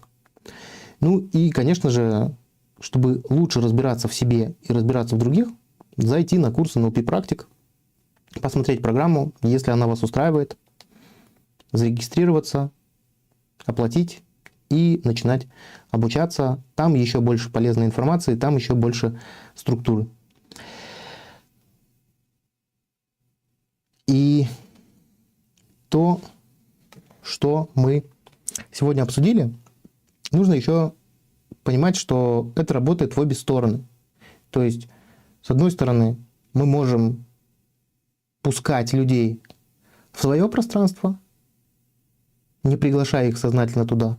А с другой стороны, мы сами можем нарушать границы другого, не отдавая себе в этом отчет. Это тоже прям очень важно понимать и осознавать. И, друзья, давайте сейчас я отвечу на ваши вопросы и хочу получить от вас обратную связь, каким был для вас этот эфир. И знаете, что для меня будет полезным? Если вы сейчас все, кто присутствует, напишите одну главную мысль, которую вы сейчас вынесли из этого эфира. Вот самая главная мысль, которая была для вас вот прям самой главной, которая была для вас самой полезной вот прям сегодня, прямо сейчас. Напишите одну главную важную мысль из этого прямого эфира сейчас. И после того, как вы напишете мысль, можете задать вопросы, и я поотвечаю на ваши вопросы уже предметные. Ну, то есть не по теме прямого эфира, а уже вот прям вот конкретика. Когда задаете вопрос, старайтесь его формулировать таким образом, чтобы он был понятен. У меня вот такая ситуация, как мне быть, что мне делать? И любой другой вопрос. Можете задать вопросы про курс, можете задать вопросы про канал, можете задать вопросы про видеоролики, которые у нас на канале.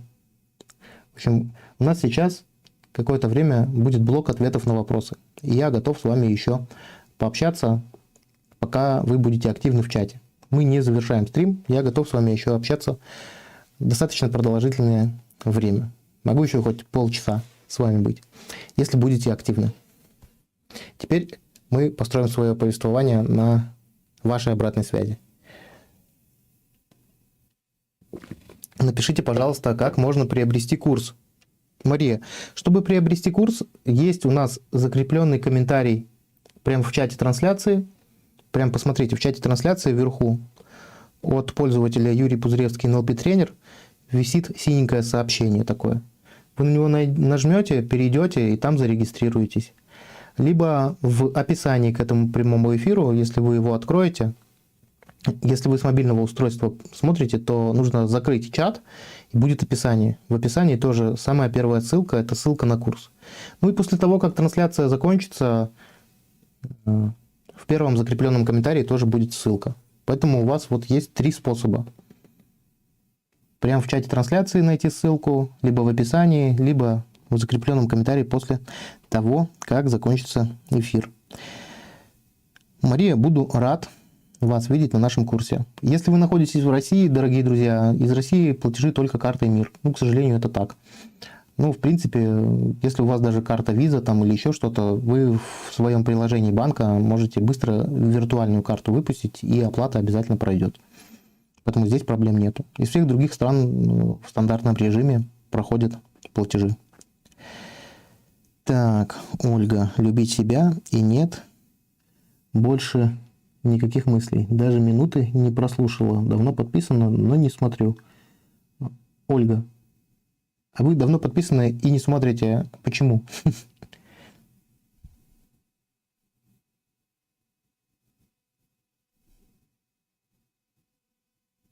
И расскажите, как давно подписаны.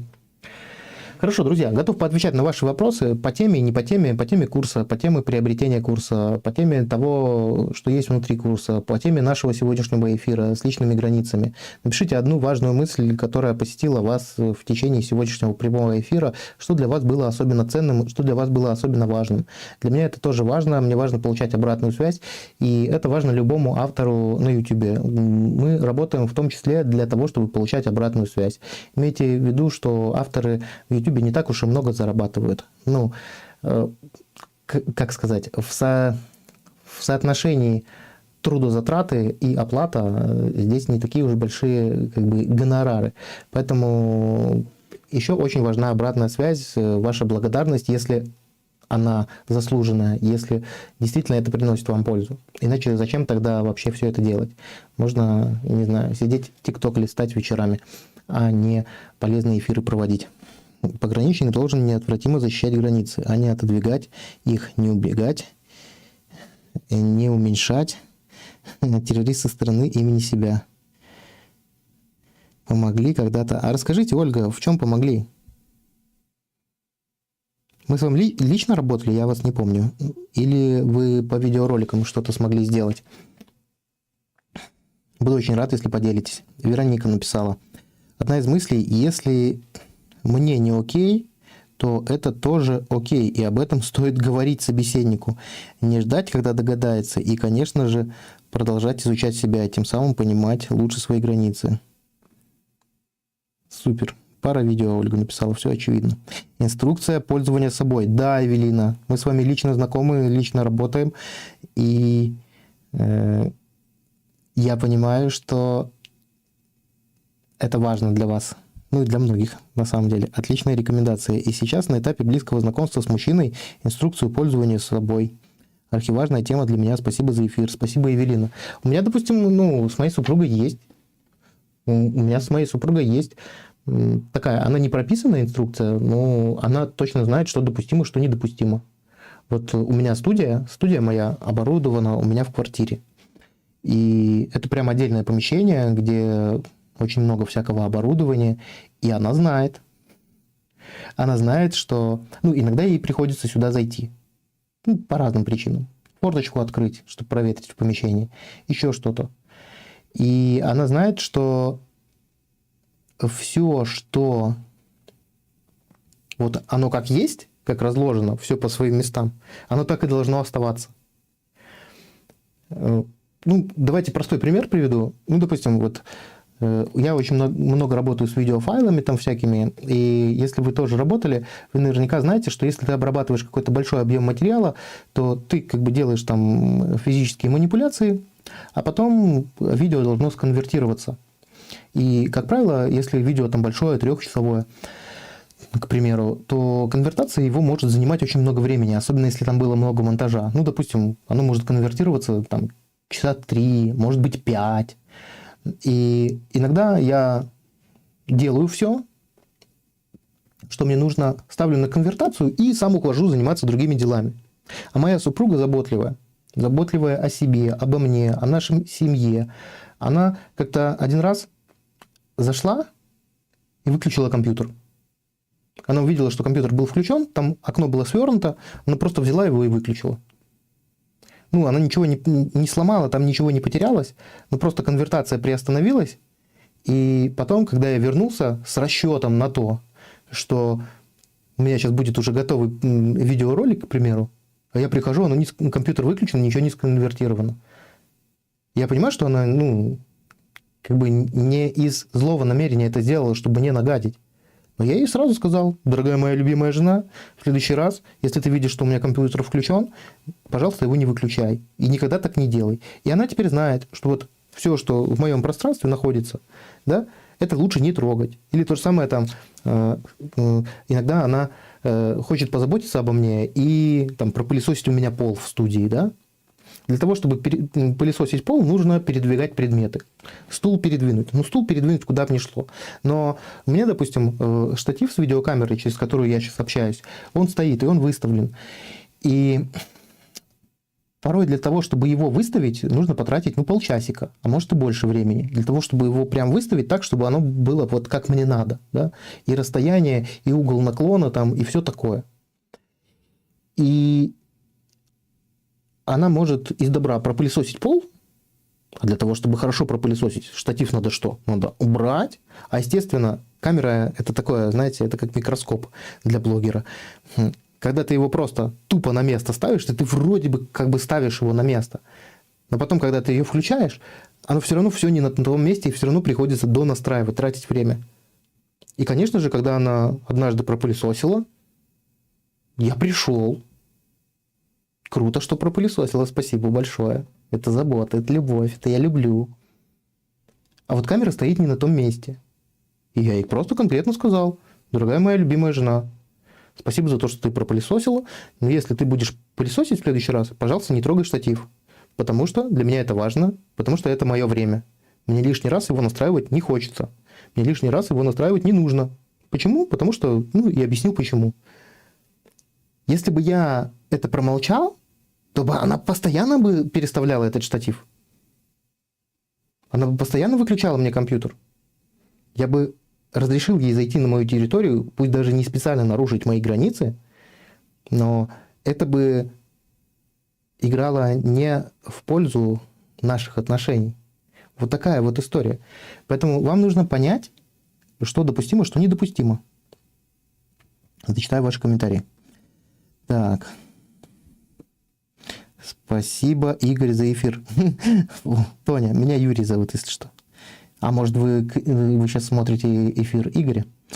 Хорошо. Юрий, объясните вкратце, как определить свою новую цель. Андрей, поконкретнее вопрос. В чем затруднение? Вы не можете определить свою цель? Что конкретно у вас не получается? Тема с границами важна. Спасибо большое. Цель – это вы. Ольга. Как выстроить границы со своим бизнес-партнером? Посмотреть этот прямой эфир с самого начала и начать отстраивать личные границы. Для начала вам нужно определиться с тем, как я понимаю, что мои личные границы нарушены. Вот как Эвелина писала, создаем инструкцию для пользования собой. Что допустимо, что недопустимо. А в бизнесе это особенно важно, и это разделение зон ответственности. Мы прописываем для начала для себя, как я это вижу.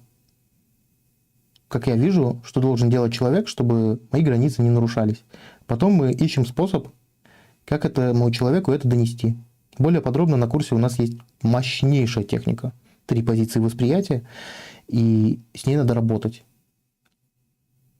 Готовиться к переговорам, к любому переговорному процессу. Заходите к нам на курс, будете лучше разбираться. В том числе, как отстраивать границы с бизнес-партнером. Так, мне очень полезная информация. Искренне благодарю вас. Особенно понравилось, что нужно жестко отстаивать свои границы. Здесь даже вопрос, Мария, вопрос не в жесткости, а в именно неотвратимости. Вот я приводил пример со штативом и с моей супругой. Я не могу сказать, что это прям было жестко, что я там ее наказал, там, побил, еще раз зайдешь в мою студию, тронешь штатив. там это самое. Нет, конечно, я по-милому это сказал, но неотвратимо. То есть вот я увидел, что это нарушилось, и я сразу об этом сказал. То есть быстро и сразу. Не обязательно жестко. А я мог там, не знаю, наорать на нее. Это было бы жестко. Но я поступил аккуратно, экологично, но неотвратимо. По-любому. И в этот момент я понимаю, что мне важно показать ей это. То же самое, кстати, и отвечая на вопрос про бизнес-партнера, нужно показывать. И, Мария, вот небольшое уточнение. Вы знаете свою ценность, и все норм. Это же элементарно. Очень круто, когда мы приходим на эфир для того, чтобы показать, какие мы молодцы. Я вижу, что огромное количество женщин работает с личными границами. Я мужчина и чувствую себя очень странно. Что же делают мужчины, или у них нет проблем с психикой?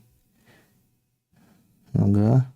И еще хочу, чтобы вы прокомментировали случай. Я общалась с человеком, у меня было ощущение, что мне границы просто не очерчивают. Я задавала много разных вопросов, у меня было ощущение тревоги.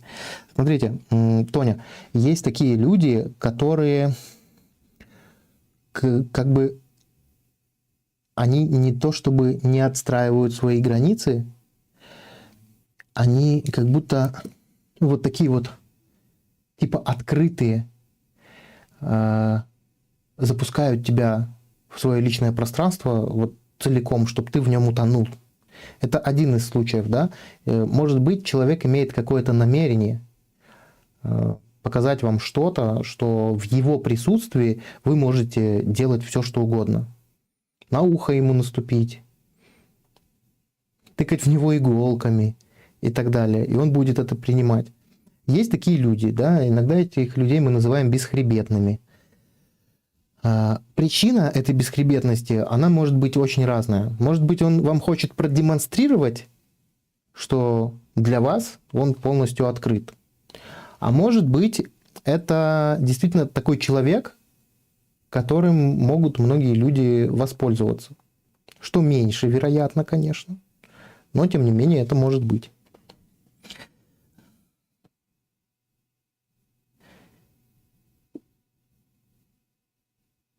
Так, вашей супруге надо памятник при жизни поставить.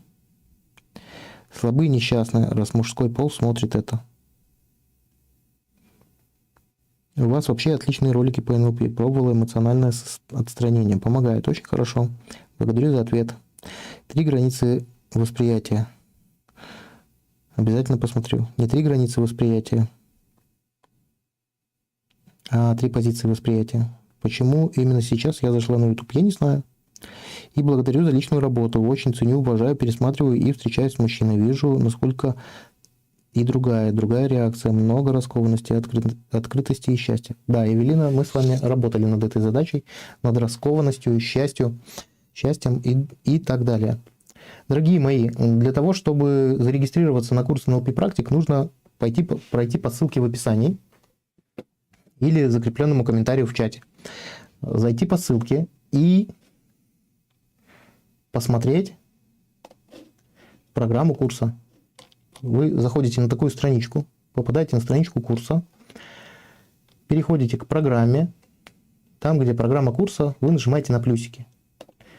4 у нас больших блока. Техники эффективной коммуникации, техники и модели изменений, эриксоновский гипноз, основы и практика применения в жизни и бизнесе, глубинные техники НЛП продвинутого уровня. Под каждым блоком есть вот такой плюсик. Они разворачиваются. Вы можете посмотреть и изучить детально программу. Если программа вам подходит, можете пройти регистрацию. Сегодня вот в течение суток. Вот у нас остался 1 день, 0 часов и 13 минут до поднятия стоимости.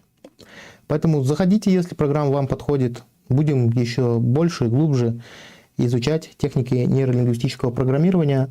Те, кто уже на курсе, дают очень позитивную обратную связь. И меня это очень радует. Они не только учатся на курсе, они еще и заходят на наши прямые эфиры и активно делятся. Поэтому буду очень рад, если вы тоже будете присоединяться к нашему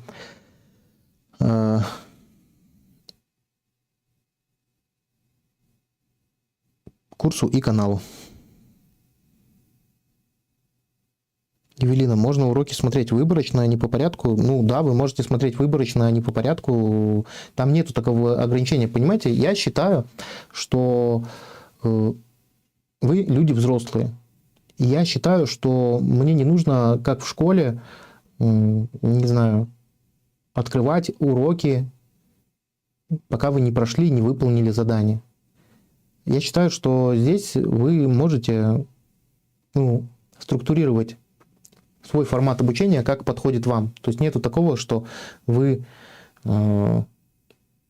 зашли, и вам интересен какой-то урок, а вам нужно какую-то нудятину смотреть, которая вам и так ясна и понятна. Нет, такого нету.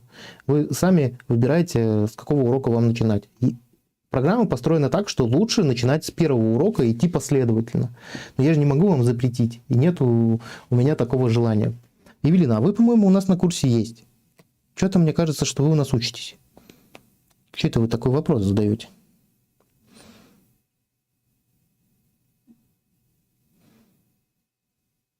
Ольга Мостовая звонила года 2 назад. Ну, не знаю, мы с вами проводили личную консультацию, или мы просто по телефону поговорили и все?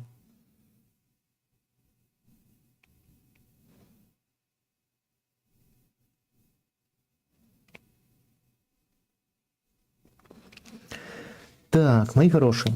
Ну что, какие у вас есть еще вопросы про личные границы? Либо, возможно, у вас есть какие-то вопросы по поводу нашего видеокурса, стоимость на который уже совсем скоро поднимется. Расскажите, как давно вы находитесь на нашем канале, как давно вы смотрите? Мы недавно перешли отметку 40 тысяч зрителей, и мы уже перешли отметку, кстати, мои дорогие, 40 500. Поэтому давайте стремиться к отметке 40 600 зрителей. Можете делиться этими эфирами, кому они будут действительно важны, актуальны и полезны. Я буду вам благодарен за распространение этой информации. Также, мои дорогие, что очень важно, в описании к этому видеоролику есть наш телеграм-канал. Для чего в него нужно подписаться? В нем нету какой-то отличной от этого канала информации. Ну, во-первых, в телеграм-канале есть чат, где вы можете задать вопрос, там я тоже отвечаю. Иногда, если вопрос по существу, если вы не спамер, действительно задаете важный вопрос. Самое главное, для чего подписаться на телеграм-канал, вы тогда будете получать уведомления о прямых эфирах. То есть где-то за 15-20 минут обычно, либо прямо во время стрима, я отправляю ссылку на видеоролик, вышедший, либо прямой эфир, прямо в телеграм-канал, и вы гарантированно попадете на эфир или посмотрите ролик. Так, потому что YouTube бывает уведомления рассылает не вовремя. Да, 40 500. Посмотрел программу курса, очень достойно.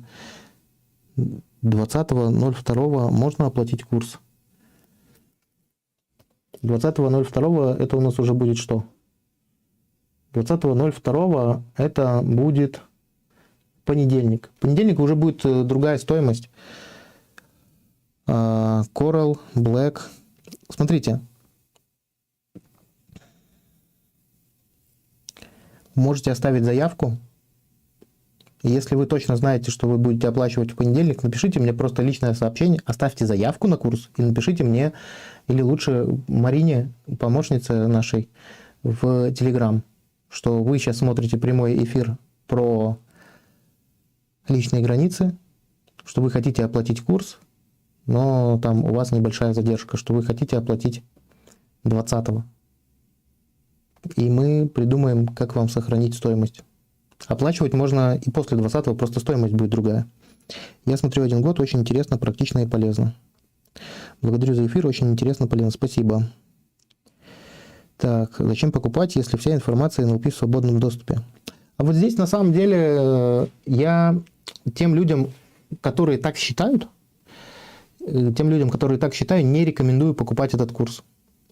Потому что вы не сможете оценить, во-первых.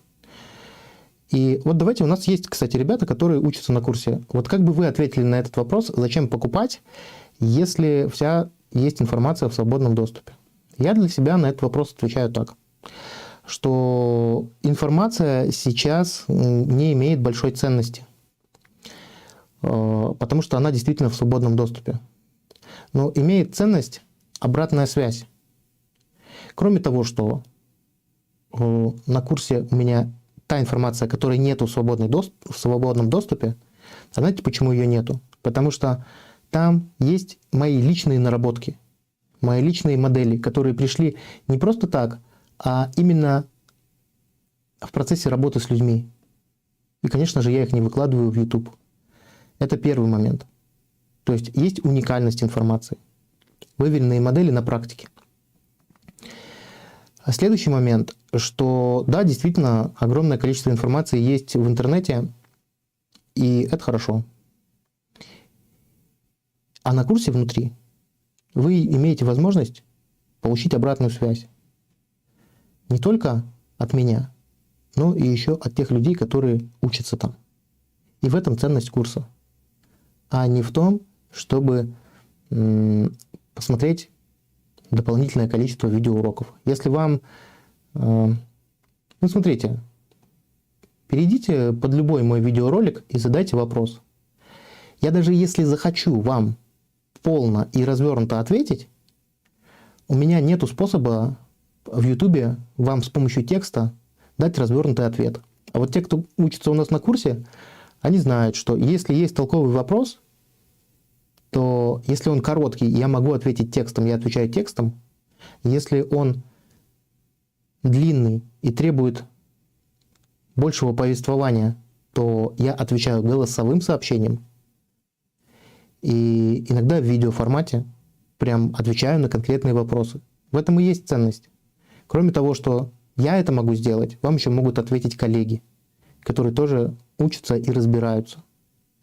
Поэтому вот в чем ценность курса, а не в том, что вы получаете какие-то дополнительные видеоуроки. Хотя видеоуроки тоже обалденно ценные, потому что они намного более конкретные, структурированные. Я очень много трачу времени для того, чтобы именно задать этот вопрос.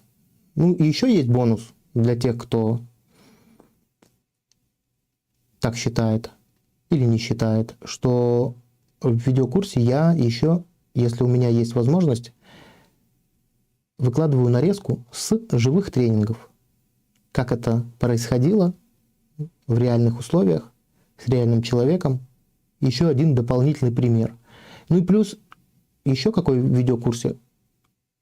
В том, что информация систематизирована. Вот она прям пачками. Пачками про якоря, пачками про метамодель, пачками про три позиции восприятия, пачками про целеполагание, пачками про рапорт, ну и так дальше. В интернете, ну, тратьте время, ищите, серфите. На мой взгляд, видеокурс скорее для тех, кто ценит свое время и ценит обратную связь, а не про то, что можно найти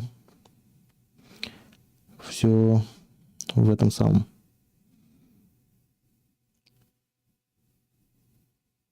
Ну, не все. Нужно много искать. В программе курса все в одном месте. Да, смотрю с весны-лета. Отличные ролики, энергосодержащие. Структура. План и структура, плюс пояснение, плюс практики и куча ответов на вопросы. Грубо говоря, вы можете начать учить 10 класс НЛП. А лучше бы с 1-2. Позвони тогда. Ольга, если бы я знал, с кем я сейчас общаюсь, я бы, может быть, и позвонил. Андрей, нигде в открытом доступе не найти тонкости и опыт НЛП практик. 2 года я собираю подробную информацию. И на курсе понял, что все, что искал, все зря. Без тонкости она ничего и не стоит. Да, действительно, есть очень много тонкостей, которые ну, вот в таком общем образовательном видеоролике, их, во-первых, тяжело объяснить, а во-вторых, мне даже как автору, мне тяжело их понять и осознать. То есть вот когда, в чем еще ценность для меня даже того и тех людей, которые учатся на курсе, это то, что когда я что-то объясняю, я могу из своей карты реальности чего-то недопонимать, чего-то, ну, есть какое-то слепое пятно, да, обязательно. И когда участники задают вопросы, это слепое пятно, оно как бы подсвечивается. И я начинаю еще больше погружаться в эту тему и объяснять. Но когда я изначально создаю вот этот контент, я не могу их предугадать. Но благодаря тому, что вот есть это взаимодействие, во-первых, я даю контент, даю информацию из своего опыта, который немалый. Плюс еще участники своими вопросами, своими жизненными ситуациями, своими нюансами, своими особенностями дополняют этот контент, что когда я отвечаю на вопросы, он становится еще шире. И вот это прям бомба. Такого в Ютубе не будет. Ни в одном открытом блоге такого просто не будет, потому что это технически невозможно сделать. Невозможно уделить внимание, и в текстовом формате тяжело ответить. Вот такая история. Вот такая история.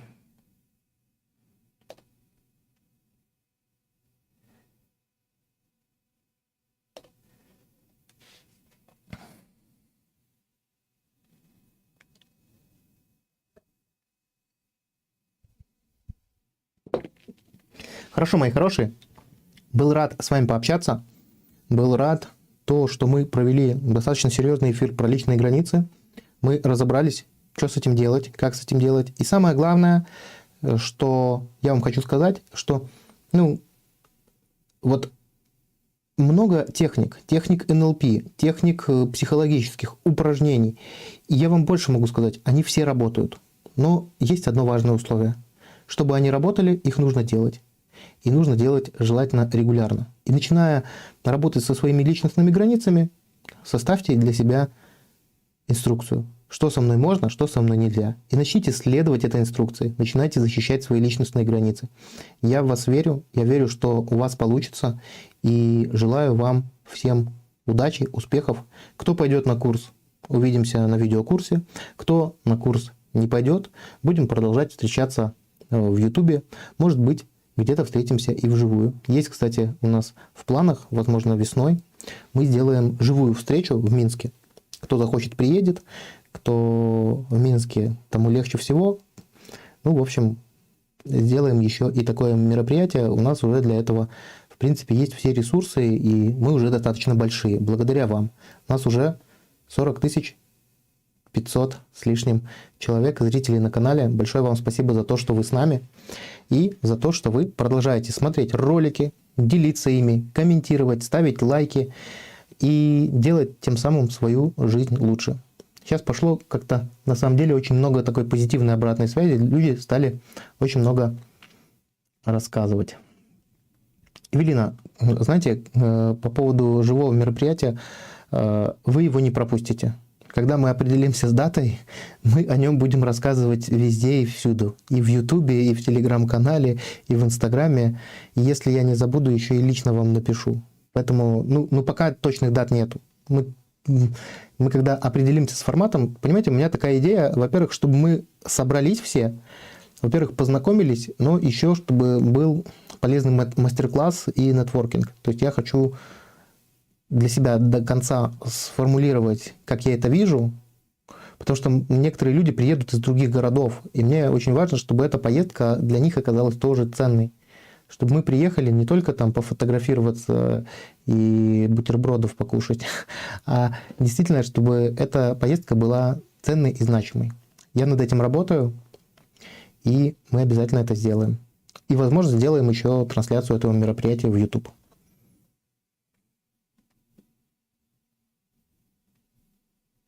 Все, мои хорошие. Был рад всех видеть. До скорых встреч. Пока-пока.